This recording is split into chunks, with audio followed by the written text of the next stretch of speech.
Paolo, thank you, ESP, of course, for hosting us in this quite important meetings, quite important forum on digital transformation. I'm quite honored, to start the meeting.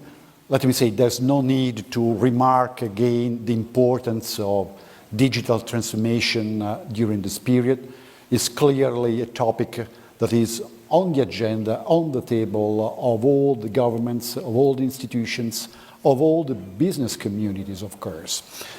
What happened in the last couple of years was extremely important for digital transformation because the pandemic, of course, pushed significantly towards a more, important sharing and diffusion of digital transformation, of digital use of new technologies. This happens in all the countries, but just to give some information about what happened in Italy, because in Italy, of course, we have probably one of the most relevant gap in terms of the use of new technologies and particularly digital technologies. Now, according to Istat report in 2021, 14% of the Italian companies with more than 10 employees use web channel through digital platform, which is very close to average EU, which is 15%. So this is reducing significantly the gap that we had till a couple of years ago. The percentage rise to 24% for the big companies, with an increase of 4% compared to the year before.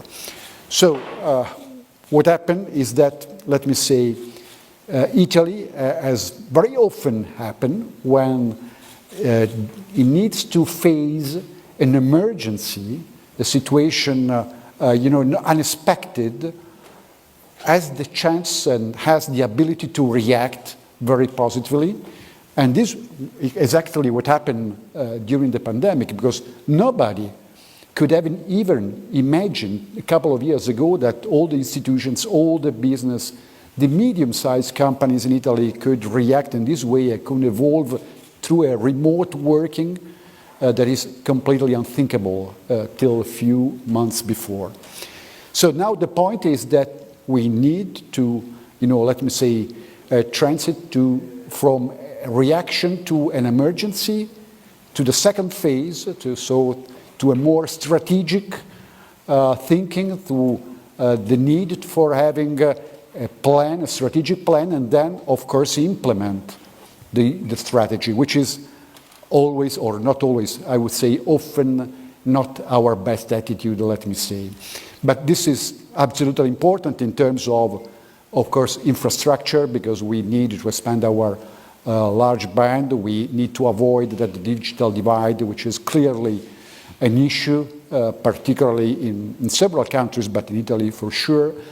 We need to reduce in order to avoid that significant part of our society, of our people, remain, marginalized in our society.